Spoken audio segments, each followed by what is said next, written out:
Pemirsa, itulah sejumlah berita yang menjadi isu utama pekan ini yang akan kami sajikan dalam Metro This Week yang mengulas tajam berita sepekan bersama saya, Fatma Ayu. Dan inilah pemirsa, Metro This Week selengkapnya untuk Anda.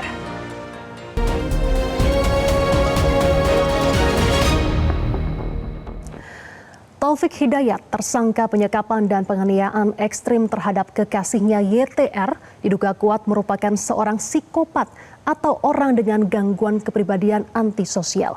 Namun psikopat bukanlah penyakit, tapi bisa menjadi petunjuk kejahatan kambuhan yang kemungkinan sudah menelan korban lainnya.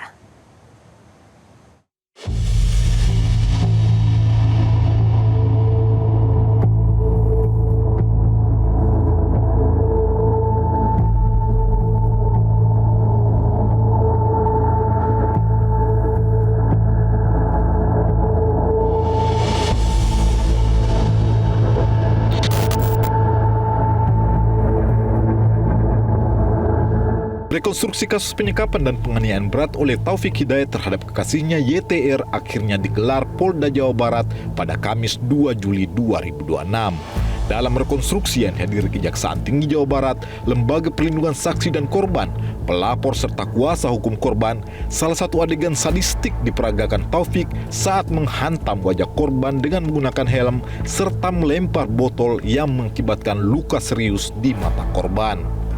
Dalam rekonstruksi yang berlangsung sekitar 3 jam dengan penjagaan ketat Mapolda Jawa Barat itu, tersangka Taufik Hidayat memperagakan 21 adegan di 3 tempat kejadian perkara atau TKP dengan total 6 TKP selama kurun waktu 3 tahun mulai dari 2024 sampai 2026. Direktur Reserse Perlindungan Perempuan dan Anak dan Pemberantasan Perdagangan Orang Polda Jawa Barat, Kombes Pol Rumi Untari mengatakan rekonstruksi tersebut mengungkap fakta sederet adegan penganiayaan berat yang dilakukan Taufik Hidayat kepada korban, baik menggunakan tangan kosong hingga benda-benda berupa helm, kaki meja, besi, serta golok. TKP 3, 5, dan 6 di situ mulai terjadi penganiayaan berat. Kalau TKP 3 itu sudah mulai terjadi penyekapan sampai TKP terakhir di TKP 6. Di antaranya yang memukul dengan helm, kemudian dengan ada kaki meja itu besi yang TKP terakhir, kemudian ada dengan golok. Dan memang kan korban tidak terlampau mengingat ya karena ada kondisi buta, dia sih bilangnya dengan seperti benda tajam itu, tapi dengan TKP yang kita temukan matching itu dengan meja yang ada kakinya besi. Jadi mukanya juga pakai tangan kosong dengan telapak tangan di pelipis, itu dilakukan oleh pelaku kepada korban. Dari rekonstruksi tersebut, kuasa hukum YTR Hildan Septian menilai Taufik Hidayat telah merencanakan perbuatan sadisnya terhadap YTR secara sistematis. Terbukti, kekerasan Taufik Hidayat kepada kliennya dilakukan di tengah ketidakberdayaan YTR secara berulang-ulang.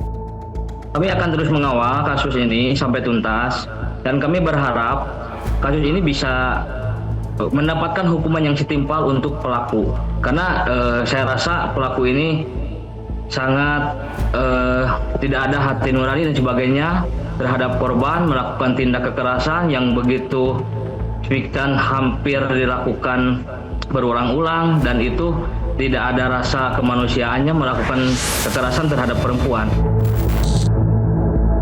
Rekonstruksi tersebut juga membuat rujukan bagi pakar kriminologi menduga kuat bahwa penganiayaan Taufik Hidayat kepada YTR bukanlah kasus penganiayaan biasa, tapi mengarah pada tindakan seseorang yang memiliki gangguan kepribadian atau psikopat yang harus didalami oleh pihak kepolisian.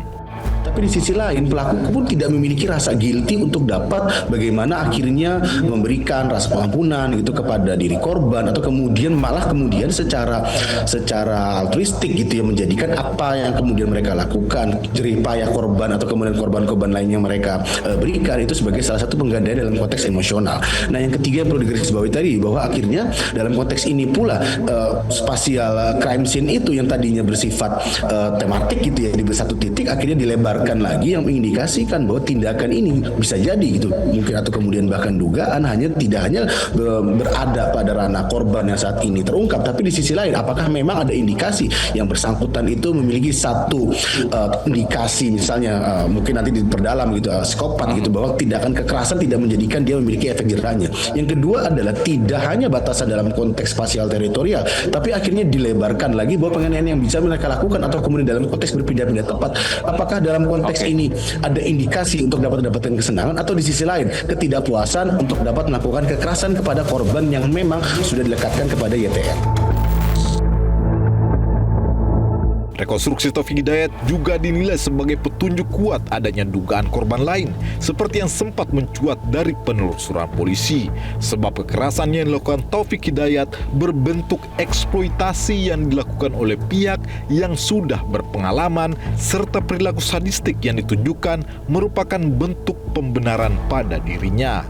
Yang kemudian bisa kita kategorisasi berikutnya adalah saat kemudian ini dilakukan tidak hanya dalam konteks 1-2 korban saja, tapi ada indikasi pola-pola yang berulang yang mengindikasikan tadi pertanyaan Mas Agi baik sekali bahwa memang ada sisi traumatik yang akhirnya menjadikan dia berperilaku sedemikian, atau yang kedua bagaimana kemudian nilai-nilai ini akhirnya melembaga kepada dirinya dan kekerasan adalah bagian dalam konteks pemuasan kepuasan secara emosional, bahkan kemudian dalam konteks agresif kepada diri pelaku yang memang saat ini baru mengarah kepada YTR. Kombinasi antar hilangnya empati, rasionalisasi untuk menyakiti, dan upaya terus-menerus untuk mendominasi korban YTR membuat Taufik Hidayat memiliki kecenderungan psikopat. Psikopat sendiri adalah istilah yang digunakan untuk menggambarkan seseorang yang mengalami gangguan kepribadian antisosial. Namun menurut hukum, psikopat bukanlah gangguan jiwa berat yang menghilangkan kesadaran atau kemampuan membedakan baik dan buruk yang hanya perlu menjalani perawatan alih-alih hukuman badan. Seorang psikopat dianggap cakap dan dewasa hingga tetap bertanggung jawab penuh atas perbuatan kriminalnya, layaknya pelaku kejahatan lainnya. Sejauh ini, hasil tes kejiwaan Taufik Hidayat masih didalami oleh pihak kepolisian. Tim Liputan Metro TV.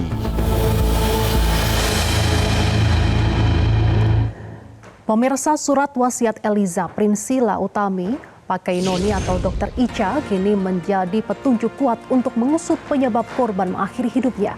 Penegak hukum kini didesak menjerat 3 anggota DPRD Kabupaten Timur Tengah Utara yang diduga pelaku intimidasi. Sesaat lagi.